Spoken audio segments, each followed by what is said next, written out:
रहमानिर्रहीम। देखो इस नौजवान ने डॉक्टर साहब से कितना अहम सवाल किया है, बल्कि इसने तो मेरे पाँव के नीचे से ज़मीन ही निकाल दी। इतना अजीब सवाल और इस किस्म का सवाल के इस नौजवान पे तो मुझे बड़ी हैरानगी हो गई। आप इसका सवाल सुने देखें। मेरा नाम वाजिद एहसास है और मैं एक तालिब इल्म हूँ। डॉक्टर साहब से मेरा यह सवाल है कि मैं पिछले 4 साल से रिलीजन को प्रैक्टिस नहीं कर रहा। मैं एक रिलीजियस पर्सन हूँ और मेरे तमाम मामलात अच्छे चल रहे हैं। यानी मैं एक तालिब इल्म के तौर पर एक अच्छा तालिब इल्म भी हूँ, एक बेटे के तौर पर एक अच्छा बेटा भी हूँ। दोस्तों के में जो मेरा एक मुआशरे में किरदार है या दोस्तों में है वो भी बहुत अच्छा है और मेरे तमाम मामलात भी ठीक हैं। मैं किसी से कुछ लेता हूं तो वक्त पर वापस करता हूं। जब मेरे मामलात ठीक हैं तो मुझे क्यों मजहबी होना चाहिए? एक ये और ये है कि मुझे एथीस्ट होने का या इरिलीजियस पर्सन होने का क्या नुकसान है जो एक रिलीजियस पर्सन को नहीं है और उसको फायदा है? ये मेरा क्वेश्चन है जाकिर साहब से। और मैं ये कहूंगा कि वो कोई मेटाफिजिकल आंसर ना दें, ऐसा कोई रैशनल आंसर दें जिसका अकल से और जिसकी अप्रोच रैशनल हो। Thank you very much. साहब आपका नाम क्या है? वाजिद एहसास। वाजिद एहसास, आप मुसलमान हैं? I am not practising religion sir. हाँ, आप मुसलमान खानदान में पैदा हुए लेकिन इस्लाम पे अमल नहीं करते, बराबर? Yes sir, yes. अपने भाई साहब वाजिद मुसलमान खानदान में पैदा हुए, 4 साल से दीन पे अमल नहीं करते। कहते हूं कि मैं तालिब इल्म हूं और मेरे मामलात बहुत अच्छे, मैं अच्छे काम करता हूं, कुछ लेता हूं तो टाइम पे वापस दे देता हूं और बहुत खुश है, तो क्यों उसे दीन पे अमल करना चाहिए? अच्छा सवाल है भाई साहब। ऐसे तो बहुत से शख्स है जो बोलते मैं बहुत अच्छा हूं। कई शख्स है। अच्छा होना किसके मैयार से? आपके मैयार से। हमें अच्छा होना चाहिए खालिक के मैयार से। खालिक का मैयार क्या है? अच्छा होना वो जो ईमान रखता है, अमल सौलेहात करता है। वतवा सौबिल हक वतवा सौबिल सब्र। भाई साहब का सवाल है, लॉजिकल जवाब दो। लॉजिकल जवाब दो कि मैं 4 साल से दीन पे अमल नहीं कर रहा हूं, बहुत खुश हूं, जो चीज लेता हूं टाइम पे वापस करता हूं, तो आप साबित करो कि क्यों मुझे दीन पे अमल करना चाहिए। जो आप बोल रहे आप बहुत खुश है, वो मेरी खुशी के लिए काफी नहीं है। मैं जानना चाहता हूं कि कितने लोग को आपने सही रास्ते पे लेके आया आपके 4 साल में। कितने लोग आपको मानते? बोलिए मुझे। वाजिद भाई किधर है? वाजिद भाई जी जी सर। हाँ, कितने लोग आपको मानते 4 साल में? 5,000 10,000 कितने लोग मानने लगे आपको? सर मुझे इससे कोई फर्क नहीं पड़ता, ना मेरी पर्सनल लाइफ पर, ना मेरी जो है एक इज्तमाही जो मेरी जिंदगी है मुआशरे में, कि मेरे ऊपर कितने लोग मानते हैं या मुझे कितने लोग अच्छा समझते हैं। ये है कि जो एक ज़ाब्ता सेट किया हुआ है सोसाइटी की जानिब से और एक अकल के जो तकाजे हैं, यानी एक अकलियत का तकाजा है कि मेरा मुआशरे में एक अच्छे इंसान का कैसे रोल हो सकता है और या मेरा इंडिविजुअल का एक मुआशरे में अच्छा रोल कैसे हो सकता है, तो उस तरह मेरा एक अच्छा रोल है। मैं आपसे ये कहता हूं कि कोई एक ऐसा रैशनल कोई अप्रोच हो, रैशनल एविडेंस हो, रैशनल आंसर हो जिसकी वजह से मुझे रिलीजन को प्रैक्टिस करना चाहिए, जो मैं नहीं कर रहा। आप जो बोल रहे अकलियत के हिसाब से, अकलियत जो इंसान समझती है हमेशा सही नहीं होता। आपको पता है, पहले दुनिया लोग समझते चपटी है। सैकड़ों साल, हजारों साल पहले लोग समझते थे दुनिया चपटी है। जी सर, बिल्कुल ये है कि अब एवोल्यूशन हो रही है। भाई साहब अभी आपका सवाल खत्म हो गया, मेरा जवाब सुनिए आप। जी जी जी। ये डिबेटिंग सेशन नहीं है, समझे आप? ये इरेशनल आप समझते नहीं। जब सिंपल समझ नहीं सकते आप बोलते आप बहुत एकदम क्या बोलते कंटेंट है। आप इतना नहीं समझ सकते क्या कंटेंट है। आपको सवाल देने का मौका दिया गया है, अभी मेरा जवाब सुनिए। हर इंसान अपने दिमाग से समझता है वो सही है। वो चोर भी अपने दिमाग से सही है समझता है। वो चोर जो चोरी करता है, जो चोर चोरी करता है, वो अपने दिमाग से सही समझता है। आप मुझे एक पॉइंट बचाओ। एक चोर है, मान लो मैं चोर हूं, मैं चोरी करता हूं, करोड़ों रुपए लोग की चोरी करता हूं, आप एक रैशनल पॉइंट बताओ कि मैं गलत हूं और मैं चोरी छोड़ दूंगा। एक, चलो भाई साहब वाजिद भाई जवाब दो, मैं दुनिया का सबसे बड़ा चोर हूं, करोड़ों रुपए चोरी करता हूं, आप एक रैशनल पॉइंट बताओ कि मैं गलत हूं और चोरी छोड़ दूंगा। जी सर, उसकी वजह यह है कि आप अगर चोर हैं और चोरी करते हैं तो आप गलत इसलिए हैं कि आपके अमल से लोगों की जिंदगियों पर जो है मंफी असरात पड़ रहे हैं। मुझे क्या फर्क पड़ता है लोग क्या समझते हैं, मैं तो खुश हूं ना, चोरी करके रोज रॉय खरीदता हूं, मुझे क्या। आपको जब मेरे की जरूरत, आप थोड़ी देर पहले पूछे, मुझे फर्क नहीं पड़ता लोग क्या मेरे में, मैं खुश हूं। उसी तरीके से आप लॉजिक पे बात करो, लोग क्या सोचते बात मत करो। मैं तो ये पूछता हूं, आप मुझे मंतिक से, लॉजिक से एक पॉइंट बताओ कि मैं गलत हूं और चोरी छोड़ दूंगा। ये मत बताओ लोग को तकलीफ होती, मुझे क्या फर्क पड़ता है, मुझे तो अच्छा है ना, मैं चोरी खरीदता हूं, रोज रॉय खरीदता हूं, बंगला खरीदता हूं, क्या गलत है।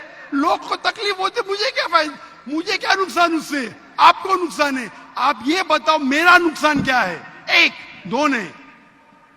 सर आप ये मुझसे मेरे ख्याल में पूछ रहे हैं कि आप खुश हैं, लेकिन मैं आपसे ये सवाल करता हूं कि मेरे सवाल मत रिलीजन को मेरे सवाल का जवाब दो। मेरा सर यही सवाल है। एक लॉजिकल पॉइंट बोलो साबित करने के लिए मैं दुनिया का सबसे बड़ा चोर हूं, करोड़ों अरबों रुपए चोरी करता हूं, मैं बहुत खुश हूं। लोग को तकलीफ होती गई बाढ़ में, मुझे तो तकलीफ नहीं हो रही है। इसको बोलते सेल्फ सेंटर्ड। इससे आपने क्या बोले, मैं खुश हूं, मुझे दुनिया की फिक्र नहीं, उसी तरीके से मैं खुश हूं, तो आप क्या बोलेंगे मैं अच्छा इंसान हूं। आपकी लॉजिक किधर गई। एक चीज बताओ, एक दो नहीं, सिर्फ एक। सर मेरे अमल से, मेरे रिलीजियस होने से, आपके अमल की बात नहीं कर रहा हूं मैं, मेरी चीज की बात कर रहा हूं भाई साहब। आप अगर जवाब नहीं दे सकते तो बोलो, मैं जवाब नहीं दे सकता हूं। आप मुझे एक चीज लॉजिकल बताओ जो मेरे लिए नुकसानदार है। अच्छी बात है, मैं चोरी कर रहा हूं, मुझे दुनिया की फिक्र नहीं, मुझे मेरी अपनी फिक्र है। एक लॉजिकल बताओ। आप 4 साल से कर रहे, मैं 10 साल से कर रहा हूं। आप तो आपकी हालत देख के मुझे अफसोस हो रहा है, मेरी हालत तो बहुत अच्छी है भाई। मेरे पास अरबों रुपए का घर है, अरबों रुपए की गाड़ी है मेरे पास, नौकर चाकर है। आप तो सिर्फ तालिबे इल्म है भाई, कौन अच्छा आप या मैं। इसीलिए लॉजिक, आप ऐसा बोले क्या मुझे दुनिया की फिक्र नहीं, तो मैं आपसे अच्छा ना। अगर दुनिया की फिक्र है और मंतिक से सोचो जो जवाब है, नहीं मुझे बाकी लोग की फिक्र है, मैं खुश हूं, तो हर गलत आदमी बोलेगा मैं खुश हूं, आपके पास जवाब ही नहीं रहेगा जैसे आप बोल रहे। मंतिक से सोचे तो मेरे कई तकरीर है। मंतिक से सोचे तो आदमी खुश कौन है, लोग को अभी आपके जवाब पे आता हूं मैं। आपने जो डायलॉग मारे ना मुझे लोग की फिक्र नहीं, उसमें तो फंस गया। एक बता नहीं सके मुझे, एक, और बताएंगे भी तो उसका आप बोलेंगे पुलिस पकड़ेगी, पुलिस मेरे खीसे में, मैं सबसे बड़ा माफिया है, कौन अटैक करेगा, मेरे पास पीछे पे बॉडीगार्ड है। मेरी पूरी तकरीर है इसके ऊपर। अभी मैं आता हूं आपके सवाल पे। लोग अक्सर समझते हैं कि पैसे से अमन मिलता है। आपको पता है कि जितने दुनिया में टॉप 10 रिचेस्ट मैन हैं, 10 में से 8 का तलाक हो चुका है, टॉप 5 में सबका तलाक। कई रिच मैन के बच्चे लोग ने कंप्लेंट किया अपने वालिद के बारे में, क्या हैप्पीनेस, क्या हैप्पीनेस। इलॉन मस्क नंबर 1, उसका तलाक, जेफ बिजोस उसका तलाक, बिल गेट्स उसका तलाक। Richest man, $100 billion, $150 billion, $200 billion, क्या फायदा। आपको लगता है हमारे दिमाग में गलत फहमी, खुश है, इन लोग बिल्कुल खुश नहीं है। वो जो इंसान गांव के अंदर सुकून की नींद सोता है वो उनसे ज्यादा खुश है। और ये दुनिया, आपने मेरी तकरीर शायद सुनी ही नहीं, अगर सुनी होती तो ये बात ही नहीं बोलते थे आप। मेरे तकरीर में मैंने कहा हूं कि ये दुनिया हमारे लिए इम्तिहान है आखिरत के लिए। आप जब आखिरत में मानते ही नहीं तो आपको क्या पता? अगर मंतिक से सोचेंगे, लॉजिक से सोचेंगे, तो आपको पता होगा कि इस दुनिया का खालिक एक है। आप मेरी वीडियो कैसेट सुनिए, डज गॉड एग्जिस्ट? वाजिद भाई, वाजिद का मतलब क्या? आपका नाम क्यों नहीं बदलते आप? वाजिद का मतलब क्या? पाने वाला सर। क्या? पाने वाला। पाने वाला। क्या पाया आपने? सर मैंने 4 साल पहले पाया। हाँ, अभी छोड़ दिए तो नाम तो बदलो। लोग को धोखा क्यों दे रहे? सर ये मेरी सोसाइटी से मुनासबत रखता है, लेकिन आपने मेरे सवाल का जवाब नहीं दिया सर। एटमोस्ट रिस्पेक्ट के साथ सर, मैं वही तो बोल रहा हूं मैं ना, मेरे सवाल का जवाब के लिए मेरे तकरीर सुनो, डज गॉड एग्जिस्ट? सर वो एक और सुनिए मौजूद है, सुनिए मैं सुनिए उस सुनिए तरफ सुनिए, नहीं जा रहा। ये बहस नहीं हो रही है। आपका सवाल खत्म हो, जवाब दे रहा हूं मैं। आप ये मानने के लिए डज गॉड एग्जिस्ट, जो लोग खुदा में नहीं मानते वो साबित ही नहीं कर सकते चोर गलत है। अभी मैं आपको साबित करता हूं। जो लोग, आप कुछ भी बोलो, आप बड़े चोर है, आपको पुलिस पकड़ेंगे, पुलिस मेरे खीसे में, आपकी कोई दूसरी चोरी करेंगे, आपका चोरी कोई कर नहीं सकता, मेरे पास बहुत बड़ी गार्ड है। सिर्फ एक ही लॉजिक से आप उस चोर को गलत साबित कर सकते हैं। अगर मैं मुसलमान हूं और मुझे कोई चोर कहता है कि मैं सबसे बड़ा चोर हूं, मैं खुश हूं, मुझे एक लॉजिक बताओ कि गलत है और मैं छोड़ दूंगा। मैं उससे पूछूंगा, अगर तुम्हारे साथ कोई नाइंसाफी होगी तो आप चाहेंगे कि इंसाफ हो? भले आपके साथ कोई चोरी नहीं कर सकता है, मान लो, लेकिन आपके मां के साथ किसने गलत हरकत की है, आप नहीं चाहेंगे कि उसको सजा मिले? आपके बहन के साथ कोई गलत हरकत करता है, आप नहीं चाहेंगे उसके साथ सजा हो? ये दुनिया में आप मिसाल लो हिटलर की। हिटलर ने 6 मिलियन 60 लाख लोगों का कत्ल किया। आपकी पुलिस अगर हिटलर को पकड़ेंगी क्या सजा दे सकती है? मैक्सिमम उसको जला सकती है। एक के बदले 59 लाख 5,999,000 अब भी उस पर अदल्य होता है। आप अगर हिसाब किताब करेंगे तो इनजस्टिस है। आप हिटलर को पकड़ेंगे, आपकी लॉजिक क्या सजा दे सकती है उसको? बोलो, क्या सजा दे सकती है? मान लो हिटलर को आपने पकड़ा, उसने 60 लाख लोग को जिंदा जलाया, आपकी लॉजिक क्या कहती है? क्या सजा मिल सकती है उसको? बोलो बोलो वाजिद भाई। सर आप मेरा सवाल का दो, हिटलर को आज पकड़ेंगे, आपकी लॉजिक क्या सजा दे सकती है उसको? सर जो भी कानून के दायरे में उसे सजा दी जाएगी। हिटलर का अमल और है, मेरे सवाल का उससे ताल्लुक नहीं अरे है। मेरे सवाल का जवाब देंगे तो आपको मालूम पड़ जाएगा। मेरा सवाल ये है, आप लॉजिक आदमी है ना, अगर हिटलर को पकड़ेंगे तो उसको सजा मिलना चाहिए ना दुनिया में? जी, जो एक स्टेट ने तय की है कातिल की, वो उसे सजा मिलनी चाहिए। एक कत्ल के मतलब एक, बाकी जो 5 मिलियन का क्या हिसाब? अन्य जस्टिस नहीं है, बराबर? आपको मानना पड़ेगा, अगर पुलिस हिटलर को पकड़ती थी, उसको मौत देती थी, ये जस्टिस है क्या? नहीं जस्टिस है, नहीं जस्टिस है। आपके हिसाब से 1 = 6 मिलियन, आपका मैथ्स बहुत वीक है। अल्लाह ताला फरमाते हैं कुरान मजीद में, अल्लाह ताला फरमाते कुरान मजीद में सूरह निसा में आयत नंबर 53 कि अगर जो लोग